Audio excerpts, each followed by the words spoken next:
Hey guys, Tyson here. This video is going to be another catch-up, kind of catch-all type deal. We got a lot of little random stuff we're doing trying to get this thing ready to fire up. We got some exhaust wrap stuff, some shift linkage. So a big thanks to Chopper Dave in the comments who suggested we box the frame in the back and then tack the saddle. So we went ahead and did that because we are going to be towing with the truck. So we'll show you that. Some other little random stuff here and there, and hopefully we'll get this thing ready to fire up. So stay tuned and enjoy the video. All right, guys, so we're going to finish up this exhaust now. We're going to use this wrap I got from DEI, Design Engineering Inc. These are the clamps, all this stuff here. This is our 2-inch titanium exhaust wrap. It's supposed to keep the underhood temps down, and that's kind of what I'm going after for here. It's going to keep the temperatures down with the header, especially going up top the way they do. I don't want to burn everything up in the engine compartment. So as you can see, I wrapped some of the exhaust already right there, and that went by pretty smoothly. This stuff came out okay. The headers are going to be a different story because it has a weird taper here to the collector, from the primary to the collector. So kind of trying to deal with that. Not real good at this. It's kind of a pain in the ass, I'm not going to lie, but I think the end result will be worth it. So I'm going to kind of show you guys how I'm doing it, and then I think we'll just put you on a time lapse. It's just going to take a little while to get this finalized. So when you get it, it comes like this, and there's actually a YouTube video from DEI themselves telling you how to do this. I just followed that. Looked at that, basically. I watched it a couple weeks ago. So what they recommend is this little end right here, fold the end kind of in on itself, and then down, because these little fibers, they'll just keep coming out. If you try messing with it, then you'll lay it on there just like that, and then basically start your wrap. And they want you to wrap like with like a 1/4 inch overlap, basically, and go all the way around. So I'm going to get it started like this. So I'm going to go around about like this here, and I'm going to put my clamp on, and then I'm going to go with the 1/4 inch overlap. These are the stainless steel ties that it comes with some of the kits, and some of the kits don't. It just depends on which one you buy.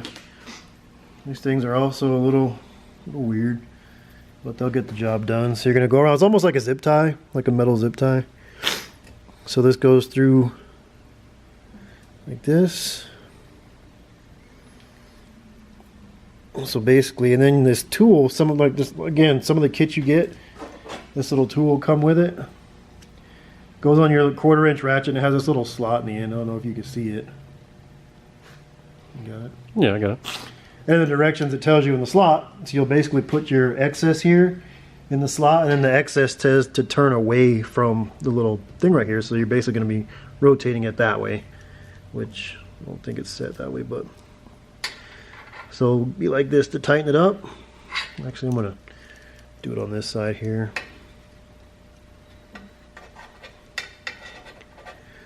So that is basically, and it kind of wraps around itself like that. And then don't do it too tight because it'll easily bust that thing out of there, and then these things are not cheap. So I just kind of do it just a little bit. I mean, you'll kind of feel it getting tight, and just kind of watch this thing because it'll start to pull apart and lift. So you want to stop right before that happens. Just pull it out, and then you just cut this thing off with scissors or dikes or something like that. The scissors seem to work. Push that down, and that's clamped on there. So now, and it's kind of weird. It doesn't get super tight, but it's enough to hold it where you want it. So that's the start of it. And basically, you're just going to go around, like I said, overlapping every 1/4 inch. You're just going to wrap, and then once you get up to, you're probably going to wrap most of these primaries up until about right here, because you won't be able to get 2 wraps around like this one. This is just way too thin. So these are probably going to get wrapped together. Then they'll branch off at the end. This one I can probably wrap individually along with this one, but you'll wrap them together probably up to about right here, because you won't be able to get 2 basically. Wrap this one individually and this one individually. There's not enough room in there. So I'll wrap these together probably, and then together to about right here, and then I'll branch off and then just go up that way, and then use a couple extra pieces and finish these 2. Then you'll put 4 clamps. There's the smaller clamps,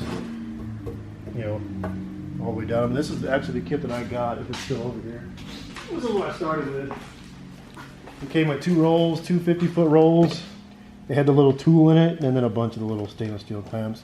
And that was almost enough, but I had to get another 15-foot one to finish that header. So this basically did all that right there. Did that one little short header and then the exhaust coming out of the turbo and then that little Y pipe that was coming from the headers. So I don't know if that helps or not, but that's how far it got us, and I've had to buy a little more of these clamps and stainless steel ties. So like I said, I'll set you guys on a time lapse and I'll knock this out. It's probably going to take about a half hour if I had to guess.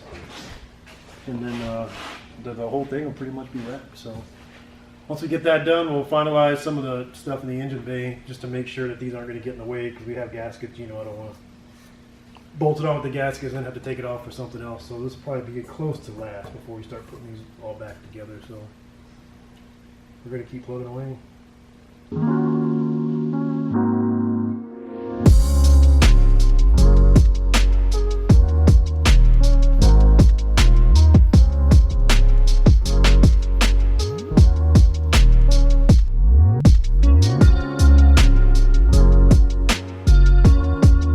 Alright, working on the shift linkage now.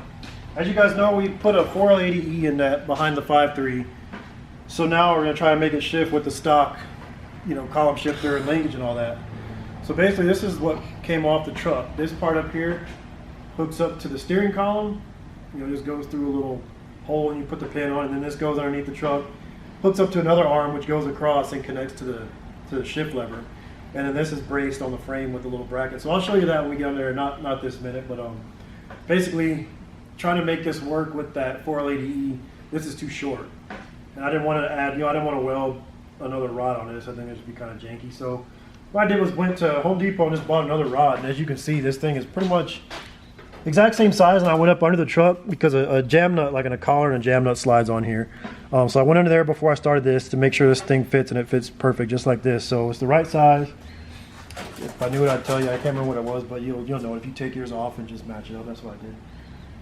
So what we're going to do to duplicate this piece right here with the, hang on, with the whatever, there's a little clip on there. I can't remember the name of that thing.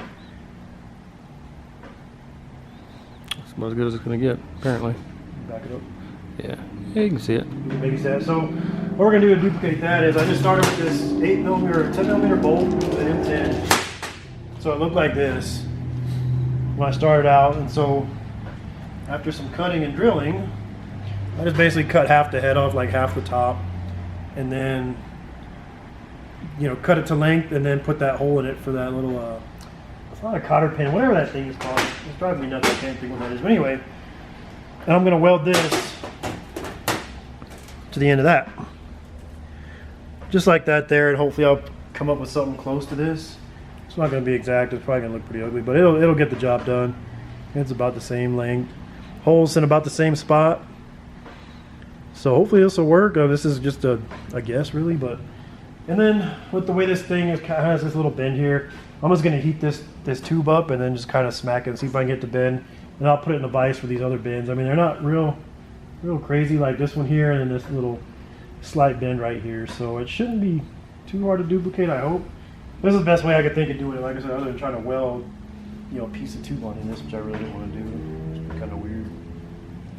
So that's where we're at. I'm going to work on that and see if I can get that done, and then once it fits, I'll show you how it works and what we're actually doing under there. And I'm going to shoot it black real quick and hopefully wrap that up today. We'll keep trucking.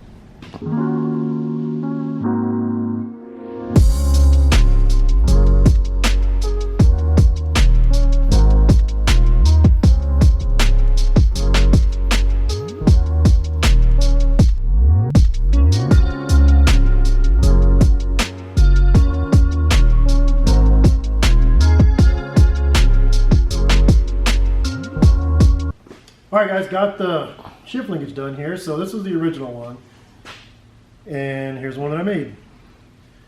So they're very similar. I got it finally painted black, and really the only issue with this was, like I said, it just needed to be a little bit longer. So I think it came out pretty good, man.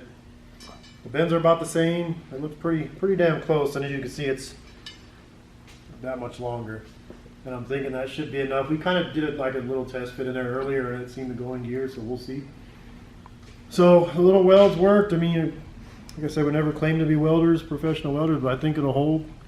So you can see what that looks like. I mean, of course that looks a lot better, but I think it'll work, man. So we're gonna jam this in there real quick, and then hopefully it works. Like I said, I'm pretty sure it'll work because it worked before when we just did a test fit before I painted it. So I have the mount, and once I get this in and hooked up, I'll take you under there and show you kind of what I did to make it work. So hang tight. I'm gonna get under there and put this in real quick, and then I'll take you under the truck. All right, so we're under the truck now, and the shift linkage I just made, you're kind of looking at it, is this bar right here. Hooks up to the steering column, right under there, and it comes down all the way down here into this little apparatus here. So this is the factory mount right here, and this is actually the factory hole. So I put it, there's two holes, this hole and that's the rear hole. So the front went into the rear hole, and then I had to drill another hole back there to get to mount, and then I had to put those little, probably like a 1-inch spacer in there. You can kind of see it sitting in there now. On the transmission, the 480, this little bracket deal right here actually came off the Turbo 400 that was in the truck. And then we just reused this linkage here, which, as you can see, connects with the jam nut to the rod. So that's basically all we did. It wasn't too hard, other than having to make another rod. I really didn't plan on that. I thought the factory one was going to work, but this is it right here. And like I said, it goes into gear. It clicks through all the gears when you move the lever inside. So I think it'll work. We'll see if anything changes when it's actually running and time to move. We'll see how it works. But if you were wondering, like I said, that's it. All right, guys. Before we wrap up this video, I just want to catch you up real quick on what's going on before the next one, which hopefully is going to be starting this thing. So here we are. We got the adapters bolted. Well, this one anyway, to the rear end. That's what they look like. Then the wheels are going to go on top of that. So factory love nuts with some Loctite on there, and then these take those giant nuts right there. So we're going to put some. I got to get probably a different socket for that. I don't think I have a socket big enough for those. I got one that's too big, but not big enough. So anyway, come under the truck and I'll show you what we did under here. Chopper Dave left a good comment on here about bracing the frame in here for towing and just tacking the little perches here for the rear end. So we took his advice right there. We just tacked that along there on both sides, that side and the other side, and then the same thing on that side. Just ran a little bead on there to kind of hold these in place for it not to spin, hopefully. And then made these little plates right here. You can see, get the light up there. And then I just tacked them right up there. Painted it black, but we can still get a wrench back here to take off the C-notch if we ever have to. But that's kind of what that looks like on that side.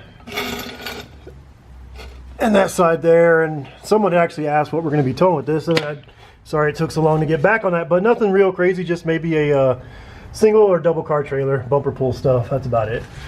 So in future plans, I'll put an airbag on here if I have to, just to help with the squat. It's not going to be like a lowering airbag or nothing like that, just to help it with the sag. So that's that. We're getting everything finished up for the wiring now up front. We'll show you that here before we get ready to crank it, hopefully. Well, otherwise, that's a wrap. So yeah, stay tuned. Looks like we just, I don't remember the date it was, but it was last Saturday to us, which is about a week ago. We hit 100 subscribers, so that's awesome, guys. I know some of y'all out there is not much, but that's a lot to us. So we appreciate it, man. Whoever, those 100 of you, really, thanks a lot. It really helps out. It means a lot to us. So keep it going, man, and hopefully we'll get some more action with this instead of just build and that's it. So I'm hoping to be driving this thing within a week or so. So stay tuned for that. We got some good stuff coming, and thanks again. Keep subscribing. I'll see you in the next one. Fire it up.